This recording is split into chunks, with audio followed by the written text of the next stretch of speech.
Never before offer national highway పై ఆకర్షణీయమైన commercial plots గజం కేవలం 5,999 రూపాయలకే. కాశ్మీర్ క్లౌడ్ బర్స్ట్ వెనుక కుట్రకోణం ఉందా?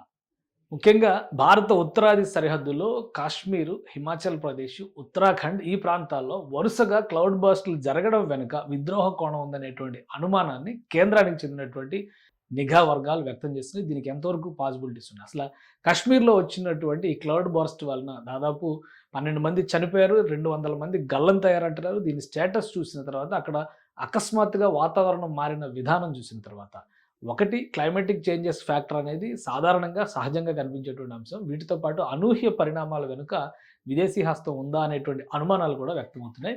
కాశ్మీర్లో నిన్న జరిగినటువంటి ఘటన ఒక పెద్ద దుర్ఘటన కింద చెప్పాలి. జమ్మూ కాశ్మీర్లో కిష్ట్వార్లో జరిగినటువంటి కిష్ట్వార్ విలేజ్లో ఉన్నటువంటి ఈ మచేల్ మాత యాత్రను కూడా ఇక్కడ సస్పెండ్ చేశారు. అకస్మాత్తుగా పడినటువంటి భారీ వర్షాలకి ఆ ప్రాంతం మొత్తం కూడా ఇలాగ మామూలుగా వర్షం పడి వర్షం బేభత్సం సృష్టించడం వేరు, ఏకంగా మట్టి పెళ్ళల కింద నుంచి కుంగిపోయి ఆ కొండల్లో ఉన్నటువంటి శిఖరాల వాలుల్లో పెద్ద ఎత్తున విధ్వంసం జరగడం అనేది అందరినీ ఆశ్చర్యానికి గురి చేస్తుంది. గతంలో కూడా ఇలాంటి సంఘటనలు కొన్ని జరిగినాయి. ఇవి ఎవరు ఊహించినటువంటి పరిణామాలు అయితే కాదు. అయితే ఎవరు ఊహించిన విధంగా ఇలాంటి ఘటనలు జరగడం వెనక కొన్ని విదేశీ శక్తుల హస్తం కూడా ఉంది అనేటువంటి విమర్శలు వస్తున్నాయి.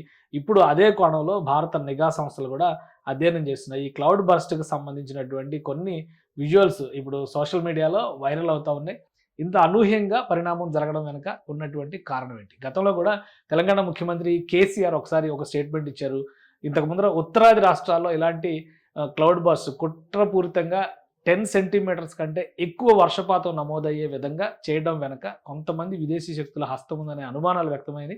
అలానే గోదావరి బేసిన్లో ఇదే స్థాయిలో మళ్ళీ వర్షాలు కురిచేటువంటి పరిస్థితి ఉందంటే దానికి కారణాలను అన్వేషిస్తున్నట్టుగా కూడా చెప్పారు. ఇప్పుడు అదే తరహాలో అక్కడ జరుగుతున్నటువంటి పరిణామాల విషయంలో ముఖ్యంగా కాశ్మీర్లో ఉన్నటువంటి అనేక గ్లేషియర్స్, అంటే హిమనీ నదాలు అంటారు కదా, వాటి అంతర్గతంగా ప్రవహించేటువంటి నదులు కావచ్చు, అలానే భూమి లోపలకి భూమి పైన ఉన్నటువంటి సరస్సులు, హిమనీ నదాల ఆధారంగా అక్కడ కరిగినటువంటి మంచు ద్వారా వస్తున్నటువంటి నీటిపైన పడేటువంటి సరస్సులు చాలా ఉంటాయి. అది కిష్ట్వార్ జిల్లాలో అలాంటివి చాలా ఎక్కువగా ఉన్నాయి. ఈ జిల్లాలో ఉన్నటువంటి చీనాబ్ రివర్ బేసిన్లో ఉన్నటువంటి సరస్సుల్లో హై రిస్క్ ఉన్నటువంటివి కూడా ఉన్నాయని అనుమానాలు వ్యక్తం చేస్తున్నాయి. ఇవన్నీ జియాలజిస్టులు చెప్పినటువంటి మాట. ఈ గ్లేషియల్ లేక్స్ అంటారు వీటిని వర్గీకరించి చూస్తే కనుక ఈ ప్రాంతంలో 4 గ్లేషియర్స్ ఉన్నాయి.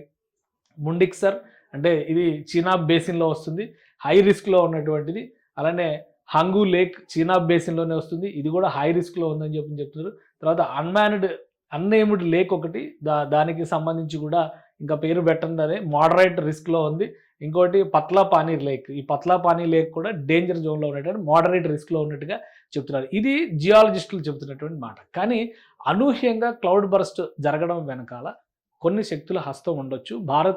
పాకిస్తాన్ మధ్య జరుగుతున్నటువంటి సింధు నది జలాలకు సంబంధించిన రగడ, అంతర్జాతీయ న్యాయస్థానం పశ్చిమ ప్రవాహంలో ఉన్నటువంటి నదులు, పశ్చిమ భాగంలో ఉన్నటువంటి నదులకు సంబంధించినటువంటి జలాల విషయంలో పాకిస్తాన్ హక్కుల్ని సమర్థిస్తూ ఒక నిర్ణయం తీసుకుంది, ఒక తీర్పునిచ్చింది. దాన్ని భారత్ వ్యతిరేకించింది.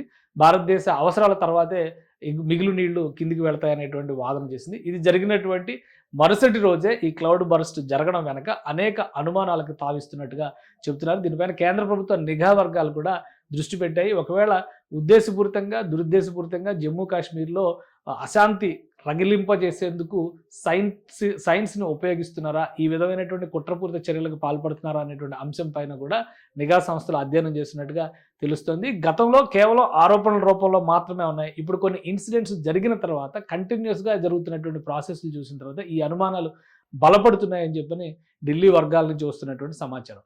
సో జమ్మూ కాశ్మీర్లో జరుగుతున్నటువంటి ముఖ్యంగా సీమాంతర ఉగ్రవాదాన్ని అణిచివేయడంలో కేంద్ర ప్రభుత్వం సమర్థంగా వ్యవహరిస్తుంది. ఉగ్రవాదం ఆనుపానులు లేకుండా చేసేటువంటి ప్రయత్నం చేస్తుంది. పాకిస్తాన్కి ప్రతి విషయంలోనూ స్ట్రాంగ్ కౌంటర్ ఇస్తుంది. కాబట్టి నేరుగా ఈ యుద్ధం చేయడం అసాధ్యం అనుకునేటువంటి క్రమంలో పాకిస్తాన్ ఇలాంటి దుశ్చర్యలకు పాల్పడుతుందనే అనుమానాలు కూడా వ్యక్తమవుతున్నాయి. వీటన్నిటిపైన కూడా సమగ్ర విచారణ చేయాల్సిందిగా కేంద్ర ప్రభుత్వం ఆదేశించినట్టుగా తెలుస్తుంది. ఒకవేళ అటువంటి ప్రయత్నాలు జరిగినట్టుగా నిర్ధారణ అయితే భారతదేశ యాక్షన్ ప్లాన్ ఏ విధంగా ఉంటుందనేది కూడా ఇప్పుడు ఆసక్తికరంగా మారింది.